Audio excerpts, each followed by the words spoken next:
দেখো, আমাকে এরকম ভাবে বিরক্ত করো না, চলে যাও। নিজের মুখ যদি না দেখাবে, নিজের পরিচয় যদি না দেবে, তাহলে আর আসবে না। চলে যাও, চলে যাও আমার সামনে থেকে।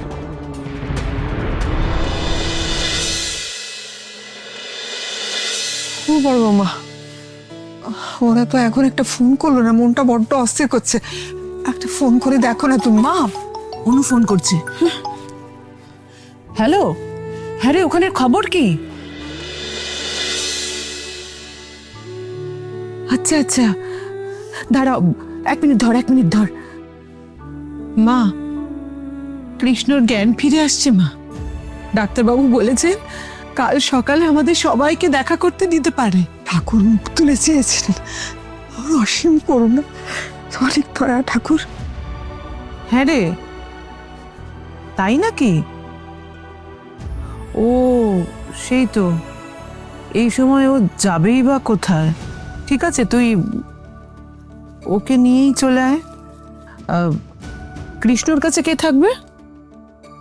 আচ্ছা বেশ, ওকে বলিস ও যেন ক্যান্টিনে কিছু খেয়ে নেয়, আমি পরে ফোন করব। হ্যাঁ রে, হ্যাঁ রে, শোন শোন, ছোট ঠিক আছে তো? আহারে বেচারি। অনু, বলছি যে তুই সবাইকে নিয়ে সাবধানে ফিরে আয়, কেমন? হ্যাঁ রে, রাখছি।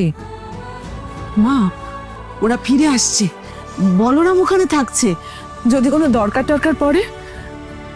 তবে ডাক্তারবাবু বলেছেন বিপদ প্রায় কেটেই গেছে, তবু একজনের তো থাকা দরকার, তাই না?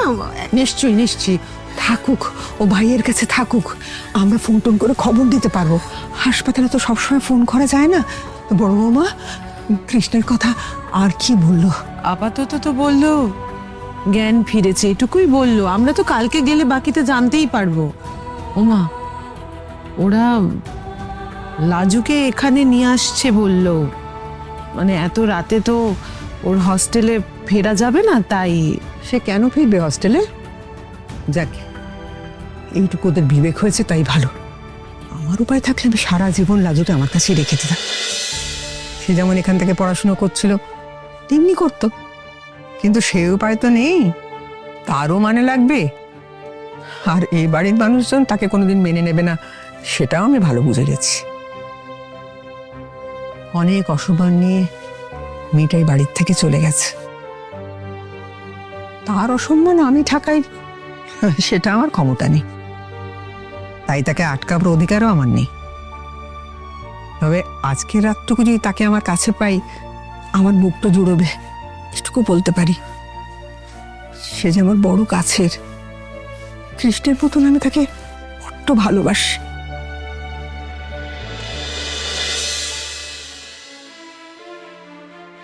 তোমার যদি এই বাড়িতে থাকার কোনো প্ল্যান থাকে, তাহলে বলবো তোমার মুখটা দেখার আগে পর্যন্ত বেশ ভালোই ছিলাম। তোর আজকে এখানে এভাবে একা একা আসা উচিত হয়নি। সেদিনকে অত অশান্তি করে সুধীর তোকে নিয়ে গেল, ও যা যা কথা বলে গেল, যেরকম ব্যবহার করে গেল, সেটা দেখে তুই নিশ্চয়ই বুঝেছিলি যে তোর এখানে থাকাটাও ভালো চোখে দেখে না। লাজু কি এখন এ বাড়িতে থাকবে?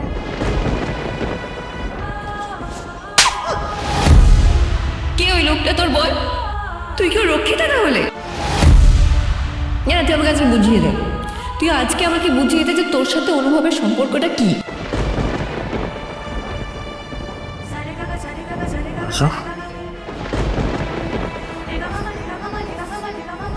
লাজু,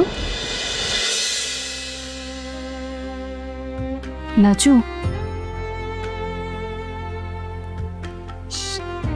চল এবার আমরা সবাই বাড়ি যাব। তোর সবাই ওয়েট করছে গাড়িতে, আয়।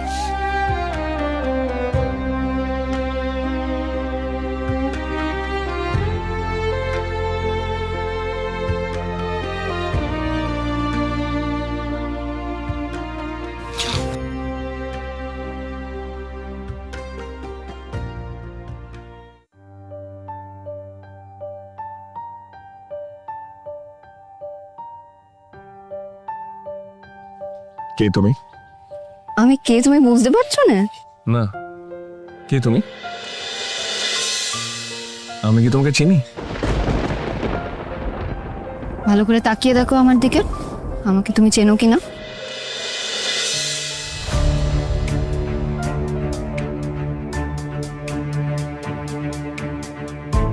কে তুমি? তোমাকে তো পরিষ্কার করে দেখতেই পাচ্ছি না। তুমি কে? তুমি সত্যিই আমাকে চিনতে পারছো না?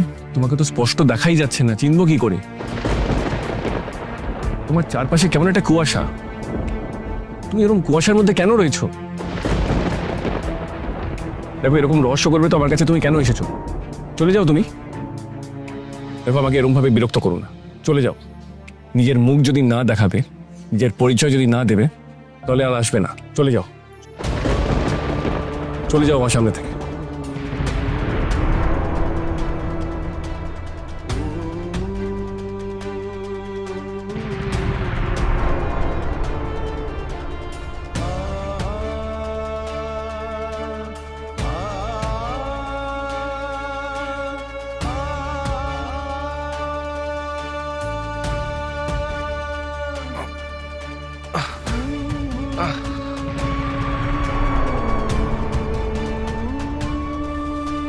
আপনি আপনি মাথা নাড়াবার চেষ্টা করবেন না, মাথা নাড়াবেন না।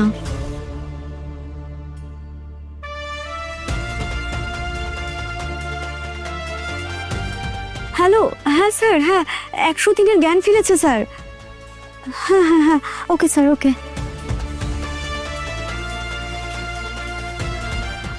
আপনি আপনি আমার কথা শুনতে পাচ্ছেন?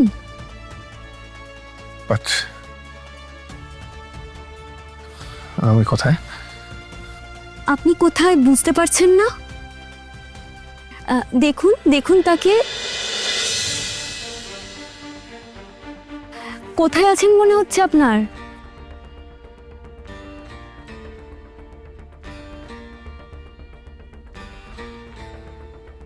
হসপিটাল। আমি এখানে? আমার কি হয়েছে? আপনার গাড়িতে একটা অ্যাক্সিডেন্ট হয়েছিল, আপনাকে তাই এখানে আনা হয়েছিল। কবে? সিস্টার অলকি, হ্যাঁ স্যার, মনে হচ্ছে ওনার পুরোপুরি সেন্স এসে গেছে। পেশেন্টের মেমোরি ঠিকঠাক কাজ করছে কিনা দেখেছেন? না স্যার, আমি মেমোরিটা টেস্ট করিনি। আমি আপনার ডক্টর ডক্টর সুব্রত সান্যাল।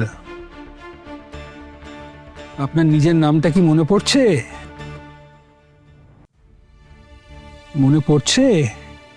অনুভব চ্যাটার্জি।